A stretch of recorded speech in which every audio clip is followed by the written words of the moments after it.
Hey guys, it is Michelle and I am here with my December 2014 reading wrap-up. This month I finished 10 books and what I'm going to call a graphic novel. I'll show it to you in a little while. The first book that I finished this month was Cibola Burn. This is book 4 in the Expanse series by James S.A. Corey, and it was a great continuation of the series. I ended up giving it 5 stars. If you want to know more about what I thought, I talked a lot more about it in my top 10 books in a series 2014 video, so you can go check that out. The next book that I finished was Zero Boxer by Fonda Lee. This was a digital advanced reader's copy that I got from Fluxbooks and NetGalley.com, and it was awesome. I loved it. Carr is the main character, and he is a prize fighter, which is like MMA style fighting, but it's in zero gravity, and he is really good at it. He is very kick butt.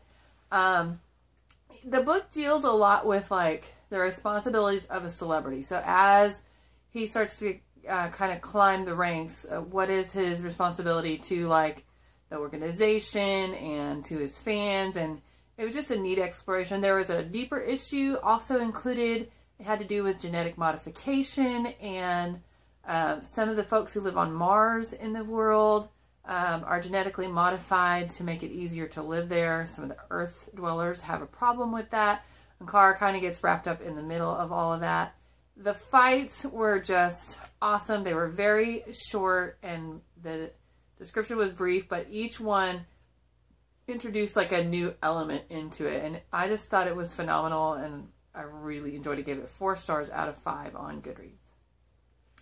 The next book that I finished was Wonder by R.J. Palacio, and I read this out loud to my students at school, and we all loved it. They are so cute because they, you know, act all big and tough. They think they're grown up in 5th grade, but then you start reading to them and they turn right back into little kids again, and they don't want you to stop, and they don't want you to not read for the day or whatever. So it was a good story. It's about a young man who has craniofacial, I forget the full name of it, but basically his face is different than other faces, and so people have a tendency to stare. He's gone to, he's been homeschooled his whole life because he's had so many surgeries it wasn't really possible to attend school, but now that's kind of less and less as time goes on, and so he actually attends a private school for 5th grade. So my students love that he was a 5th grader and love some of the things that went on. Really good story about friendship and being different and being comfortable with yourself, and mentions, you know, takes on bullying somewhat. My one complaint was that parts of the book dragged, and a few of the perspectives that were included felt a little unnecessary to me, but did end up giving it 4 stars out of 5 on Goodreads. The next book that I finished was Among Others by Jo Walton, and this book had some magical realism in it. You're following Moore, and she is a twin, but her twin has died, and at the same time her leg was hurt, but you don't know what happened. You do know that she ran away from her mom and now lives with her dad, but she goes to boarding school. Well, she's very lonely without her sister, and one of the highlights of the book is she's a big fantasy and sci-fi reader back in the 70s, and she finds this book club that meets and goes to the library and meets with them, and that was a fascinating aspect of the book. I like the way magic was described. It was very mystical, but this book was kind of slow for me, and it was like a very slow burn leading up to this, what I thought would be an awesome conclusion, and then it was just kind of like, that's it, that's all. So it wasn't my favorite book in the world. I could appreciate the writing, but I just don't, I think there was a lot of stuff in the book that didn't need to be there, and it was just really slow. So I gave it 3 stars on Goodreads. The next book that I read was for Christmas Booktubeathon, and you needed to read a book that had red and green on the cover, so I chose Chewing Gum by Mansour Bushnaf. And this book came out of Libya, and so I was very interested to get a glimpse into Libyan society because not many books come out of there at all. And I was a little disappointed there was not as much like history in there as I thought. It's called Chewing Gum because the society is fascinated with chewing gum, but it's like contraband, like you're not supposed to have it, so people have to smuggle it in and trade it and stuff. And it's such a fascination that some scholars do studies around chewing gum. Your main story, though, is a young couple, and she leaves him, and he kind of becomes a statue for the next 10 years in this park and observes as things happen. So you're hearing the story from his perspective, from the park, as he sees the park change and sees the people around him change, and he's, of course, looking for this girl. In the end, I did glean some meaning from their relationship and the whole 10-year ordeal, but it was a little overly figurative and symbolic for me. I think I'd probably glean more out of it if I read it again, but I didn't enjoy the story enough to be motivated to do that, at least not right now.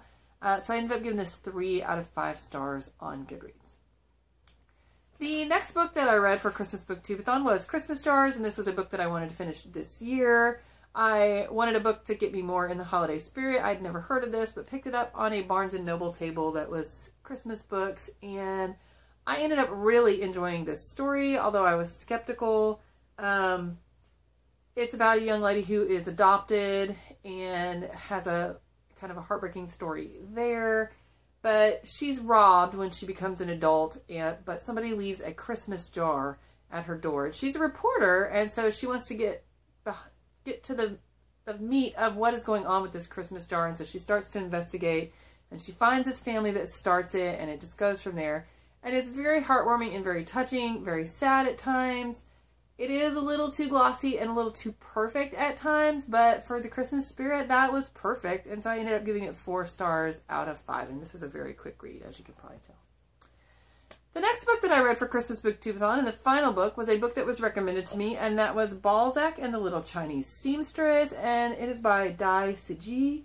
This is set in China during the Mao regime, and specifically during the period of re-education, where Mao thought that a lot of the city dwellers were too influenced by other cultures, and so had the kind of teenage population sent to the countryside to do menial labor and get more in touch with their Chinese roots. This follows 2 young men, 17 and 18. Only one character in this whole book is ever given a name. The rest of them are just kind of like referred to by their like their job or their role. So that was kind of fascinating, but the writing in this was just phenomenal. It was so quaint and so descriptive. I felt like I was on this little mist-shrouded mountain that these 2 young men had been sent to. I felt like I was right there. I could feel it and see it and experience it myself. Another more fascinating aspect of this book is that books are forbidden, and they come across a cache of books that they get access to. And so that is fascinating for them to like be secretly reading them and sharing them, and even though it puts them in danger. And it is suspenseful, and it's just a great book overall. I was a little disappointed in the ending and ended up giving it 4 stars on Goodreads. Next up was Golden Sun by Pierce Brown, and I loved this book. It is book 2 in the Red Rising trilogy. I loved book 1. This one is just as dark, and there is no room for lightheartedness or optimism in this book. I sometimes wish there were a few more lighthearted moments. There were very few and far between. This was such a great continuation of the story. The world expands more. The politics get more dangerous, more difficult to navigate.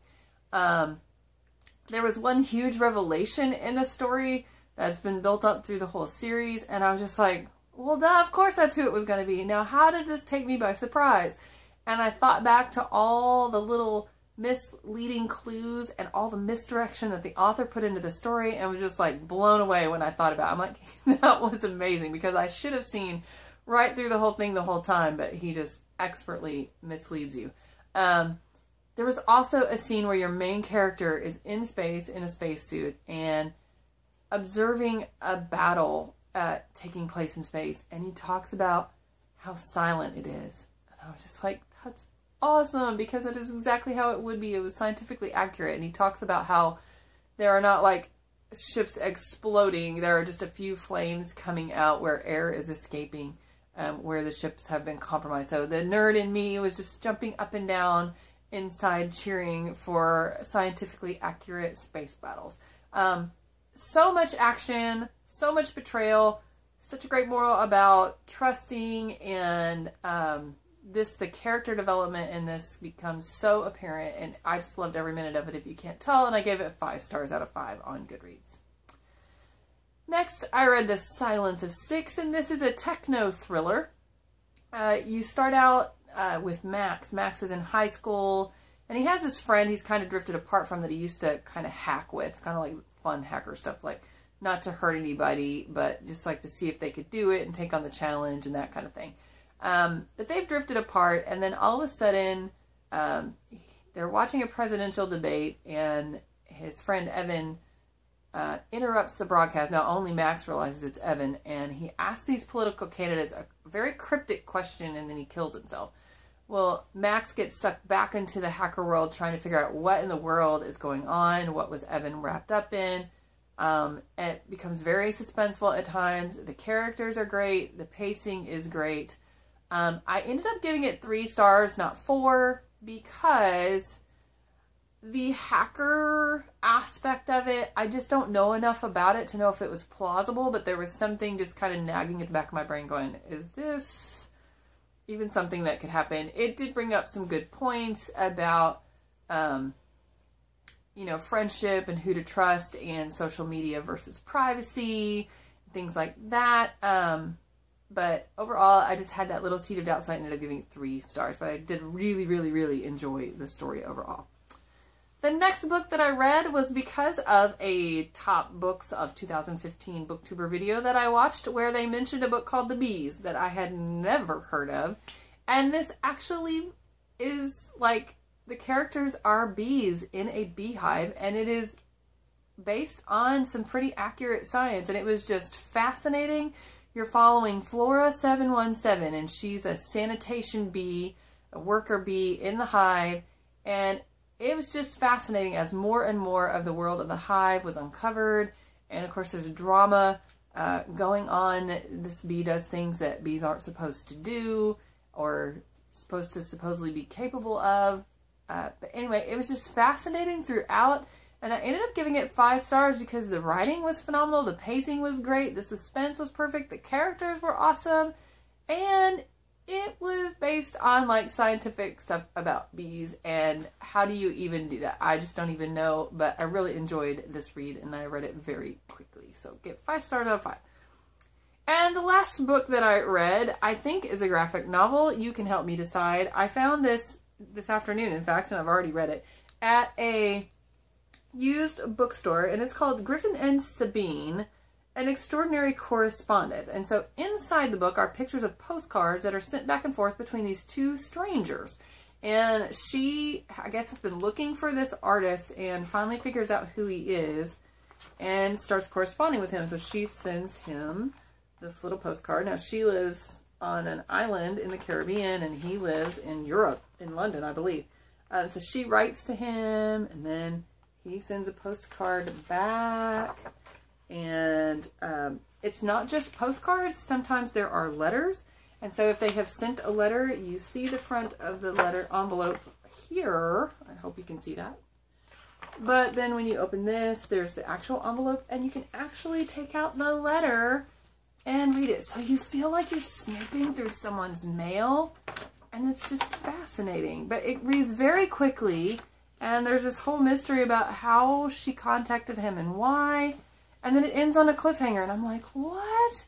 Apparently this is the beginning of a trilogy, so now I need to hunt down the other 2 books and find them, because I just enjoyed this immensely and gave it 4 stars out of 5 on Goodreads. That was my December. Thank you so much for watching, and happy reading.